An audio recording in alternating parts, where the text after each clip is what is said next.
መላእክት የእግዚአብሔርን በገና ይዘው አየሁ ይለናል።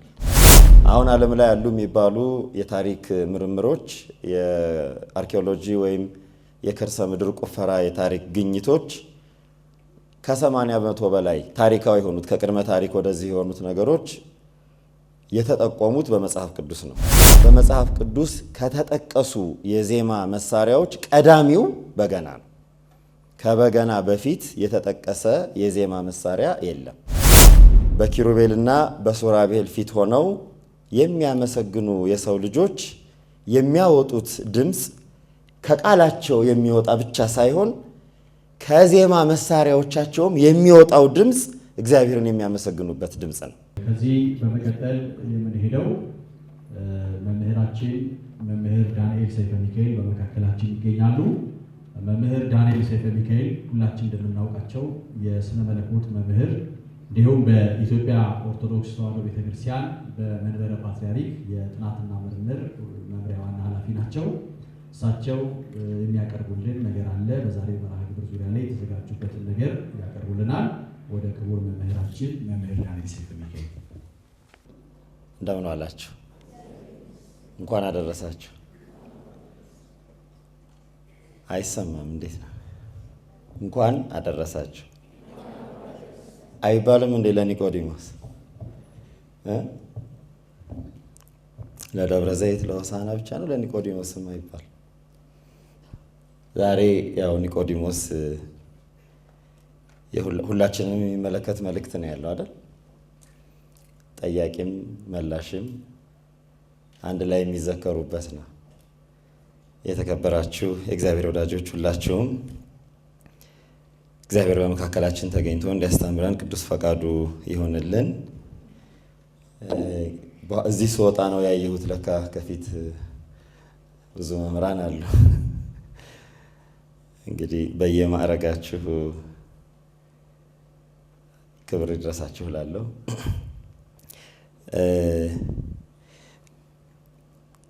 ስለ በገና እንደው እግዚአብሔር ፈቅዶ በየዓመቱ እንናገራለን። አብይ ጾም ላይ እንሰማለን።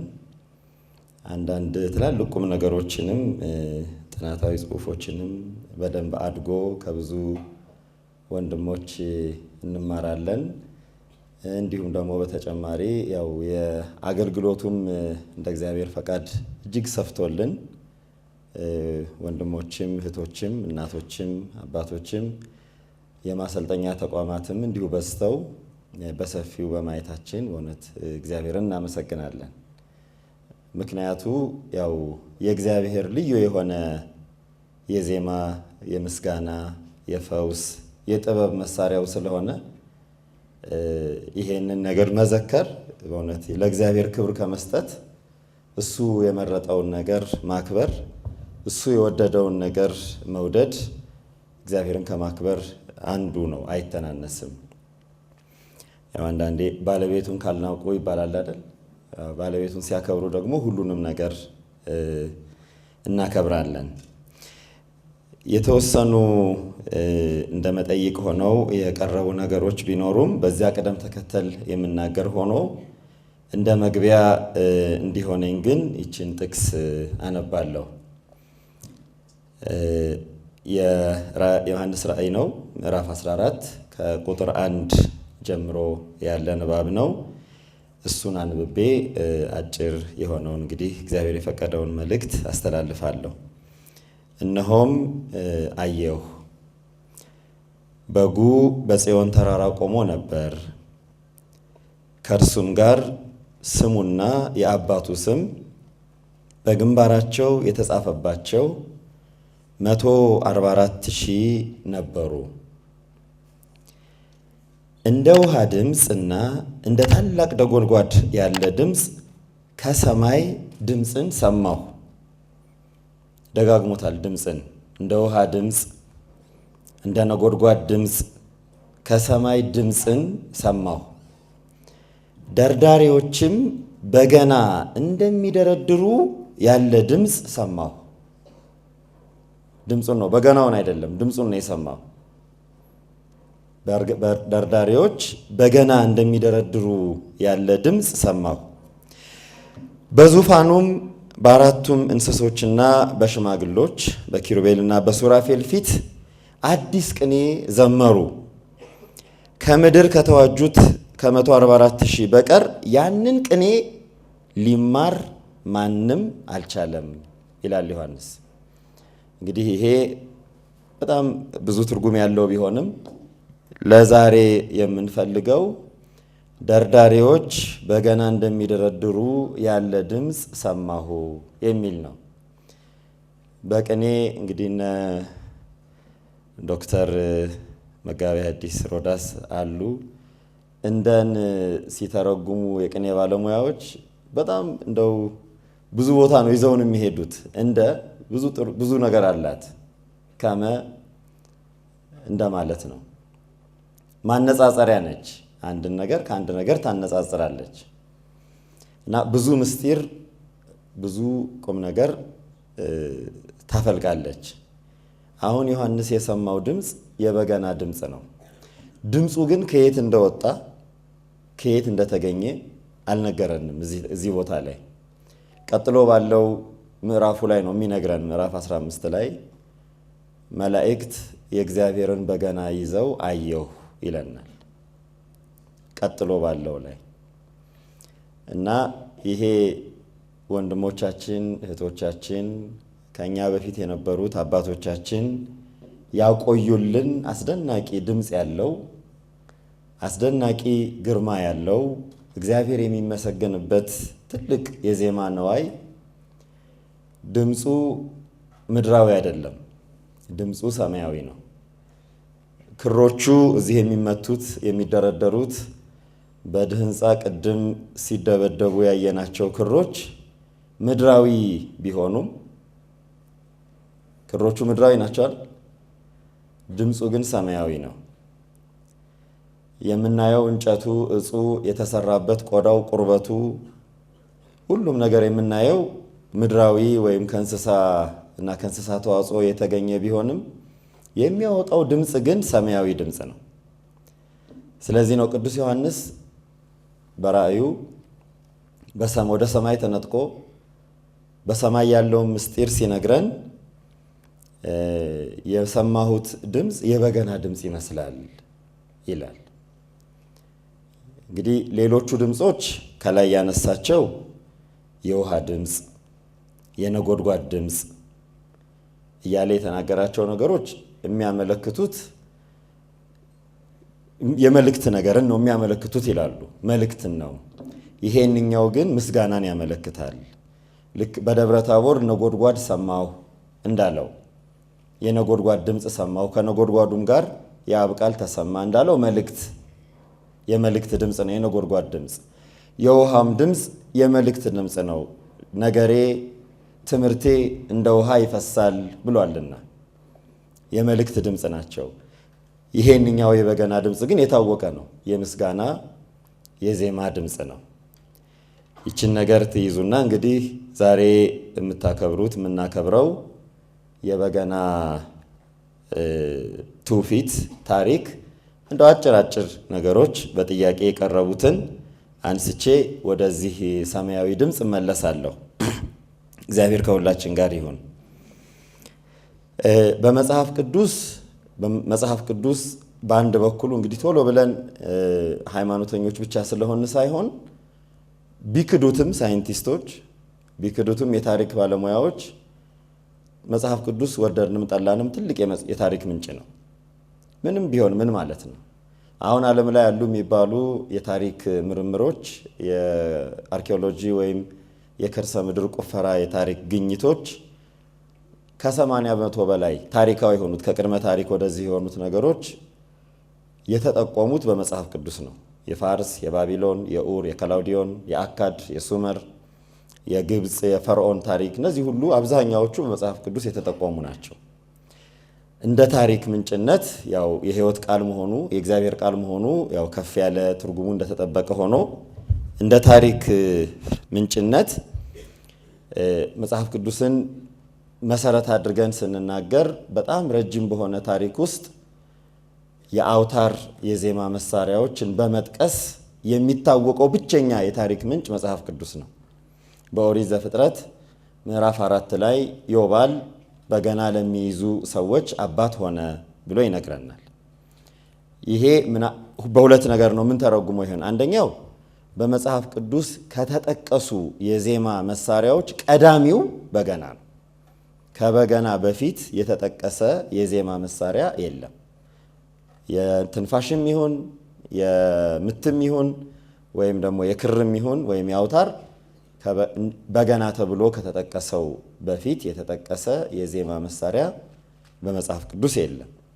ሁለተኛው ደግሞ እንደ ታሪክ በተመዘገበ ታሪክ ውስጥ ወይም በተጻፈ ታሪክ ውስጥ የዜማ መሳሪያዎች ሆነው ወይም የዜማ ነዋያት ሆነው ታሪካቸው ከተጻፈላቸው የዜማ እንግዲህ ንብረቶች ውስጥ ዋናው በገና መሆኑን እናያለን። ይሄንኑ ጉዳይ ወደ የዜማ ታሪክ ይሄ ሚዚኮሎጂ ውስጥ የዜማ ታሪክን የሚተርኩ ሰዎች ውስጥ ደግሞ ስንገባ በሰው ልጅ ታሪክ ውስጥ ቅድምና ካላቸው የዜማ መሳሪያዎች ውስጥ ዋናው የክር የዜማ መሳሪያዎች ናቸው። ዝም ብሎ የክር ስንል ወይም የአውታር ስንል መሰንቆን፣ ክራርን፣ በገናን ይመለከታል በዋናነት ማለት ነው። ክር በክር ወይም ክር በእጅ ወይም ክር በሌላ ዕቃ ተደርድረው ተነዝረው ድምፅ የሚያወጡ የዜማ መሳሪያዎችን ማለት ነው።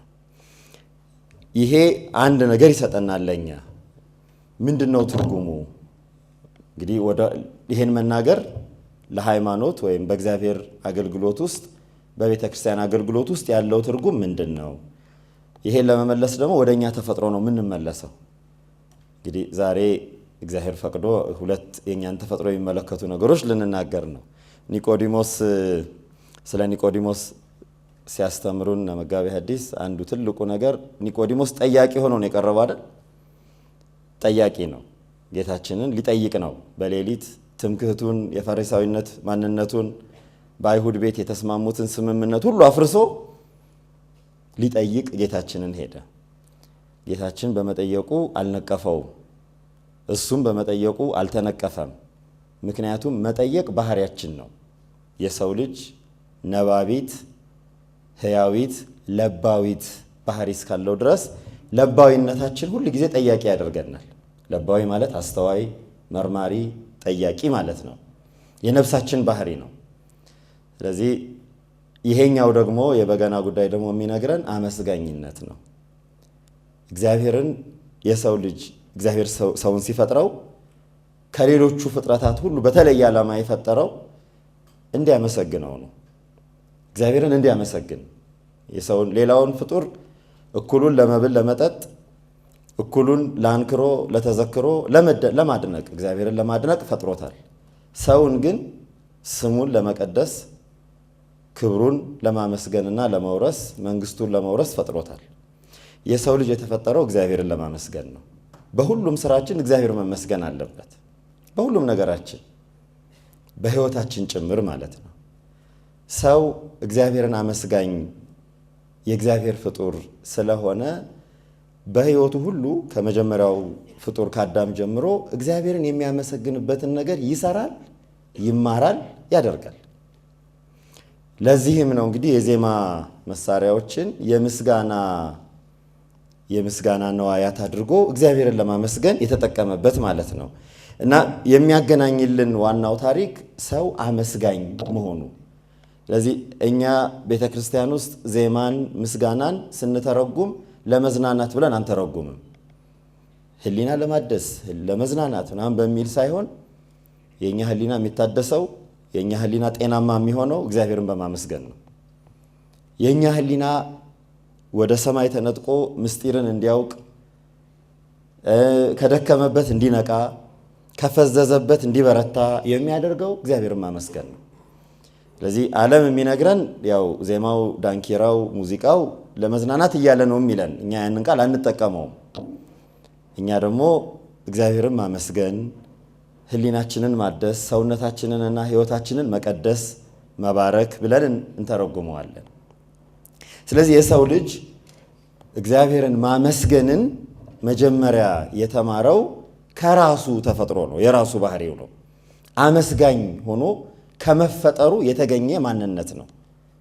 ግን ያንን ነገር ደግሞ እንግዲህ የብሉያት መምህራን መላእክት ቀድመው በመፈጠር እግዚአብሔርን በማመስገን ቀድመውታል። ቀድመው ስለተፈጠሩ ቀድመው በመፈጠራቸው በዓላማና በግብ ግን እግዚአብሔር ሰውን ለምስጋናው ፈጥሮታል ብለው ያስታርቃሉ።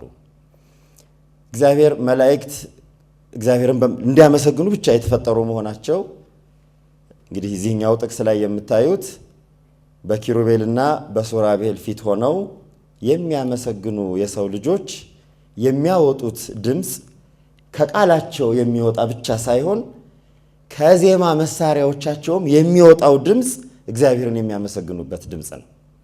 የዜማ መሳሪያው አሁን ትልቁ ጉዳይ የእግዚአብሔርን መሳሪያ የእግዚአብሔርን የዜማ ዕቃ ለዓለማዊ አገልግሎት ማዋል አንችልም ስንል የዜማ ዕቃውን ወይም የዜማ መሳሪያውን የአእምሮ መብት ወይም ፓተንት ራይት ስላስመዘገብ ነው ሳይሆን ድምፁ የእግዚአብሔር የምስጋና ድምፅ ስለሆነ ነው።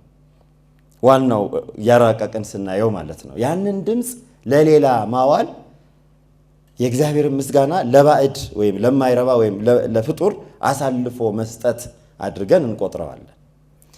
ዮባል በገና ለሚይዙ ሰዎች አባት ሆነ ሲል በኦሪት ላይ ሲጻፍልን ይሄንን ሲተረጎም የዮባል በገና መያዝ ትርጉሙ ምንድነው ሲባል የንስሐ ትርጉም ነው ያለው በውስጡ። ምንድነው ንስሐው? በዮባል ሕይወት ውስጥ አንድ በጣም ትልቅ አሳዛኝ ነገር አለ። ዮባል በላሜህ ትውልድ የሚመጣ ልጅ ነው። በዚያ ውስጥ በቃየል ማለት ነውና አሳልፎ ሰውን በመጉዳት ወንድሙን በመግደሉ ለንስሐ ባለመድረሱ ተሳዶ በመሞቱ ያም ደግሞ እንደገና ደግሞ ልጁ ዮባል ደግሞ አባቱን ያው አይነ ስውር ስለነበር ያው የእግዚአብሔር ፍርድ ሆኖ እንግዲህ በዚያ ቤተሰብ ውስጥ የመገዳደል ታሪክ ስለነበር ያንን ነገር እያሳዘነው እያስገረመው እግዚአብሔር ከዚያ በኋላ በትውልዱ ያ ታሪክ እንዲቆም በገና እየደረደረ ማህዘኒ ድምፀ ማህዘኒ እያወጣ እግዚአብሔርን በንስሐ ያመሰግን ነበር ይላል። እንግዲህ በገናን የፈለገበት ምናልባት እግዚአብሔርም የገለጸለት የንስሐ መዝሙር የንስሐ ድምፅ ያለው ከመሆኑ አንጻር ይሆናል ማለት ነው። ይሄንን እንደመነሻ እንይዝና በቅዱሳት መጻሕፍት ውስጥ የክር መሳሪያዎች አንዳንዴ ኪቱር፣ በገና፣ ክራር እየተባሉ በተለያየ እና መሰንቆ፣ እንዚራ እየተባሉ ተጠቅሰዋል። የትኛው ነው በገናን የሚወክለው? የትኛው ነው በእውነት አሁን እኛ ለእግዚአብሔር ምስጋና የምንጠቀመውን የክር መሳሪያ የሚወክለው የሚለው የተጠኑ ወይም የተገለጹ ነገሮች እንደሚገልጹት ከዳዊት በፊት ዳዊት 10 አውታር ያለው ብሎ ወስኖ መወሰን ብቻ አይደለም፣ አገልግሎቱ በቤተ መቅደስ እንዲሆን በታቦተ ጽዮን ፊት እንዲገባ ከማድረጉ በፊት የክር መሳሪያዎች ክሮቹ ሊበዙም ሊያንሱም ይችላሉ። ሰዎች ግን ለእግዚአብሔር አገልግሎት ተጠቅመዋቸዋል። ይሄ በሚገባ ታውቋል። መጠቀም ብቻ ሳይሆን አሁን በዳዊት ታሪክ ውስጥ በተለይ በአንደኛ ሳሙኤል ላይ የምናየው ዳዊት ይሄንን መሳሪያ እረኛ በነበረ ጊዜ በረኝነቱ ጊዜ እግዚአብሔርን በረኝነቱ እያመሰገነ እግዚአብሔርን በረኝነቱ በዚያች በግና ፍየሎቹን እየጠበቀ እያመሰገነ የመጠበቂያ መሳሪያም አድርጎት ነበር። ከዚያ በኋላ ደግሞ በሳኦል ቤተ መንግስት የፈውስ መሳሪያም ሆኖ ነበር። ሳኦል ዳዊት በገና በደረደረለት ጊዜ ከሚያስጨንቀው እርኩስ መንፈስ ይፈወስ ነበር ይላል። 3 ቦታ ላይ ነው የተገለጸው። አንድ ቦታ ላይ ይፈወስ ነበር ይላል።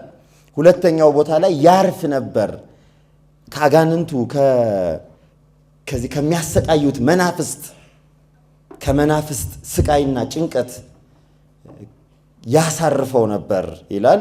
ሶስተኛው ደግሞ ያው ይሄንኑ ያርፋል የሚለውን በፈውስ ማረፍን በፈውስ ተርጉሞ እናገኛለን።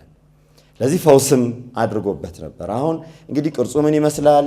እንዴት ይመስላል? እንግዲህ የስዕል የግድግዳ ላይ ጽሑፎች፣ የቅርጻ ቅርጽ እንዲህ አንዳንድ ነገሮች ሲታዩ እንደው መልክና ቅርጽ ያለው አይመስልም።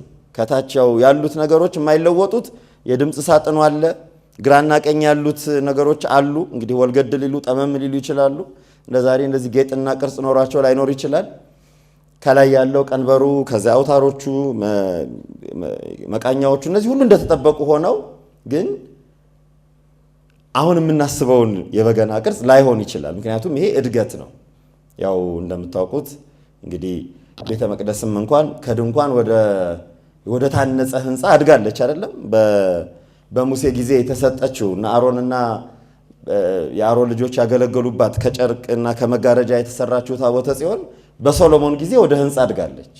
ህንፃ ሆና ህንፃ ተሰርቶላት አዕማድ ቆመውላት በጣም አስደናቂ መድረክ ተሰርቶላት በቋሚ መንገድ ተሰርታለች። ከዚያም እስከ ምኩራብ ድረስ መቼም ሲጠፋ በጠፋው ሲሻሻል፣ ሲገኝ ባለው ሲሰራ መሻሻል መለወጥ ይኖራል።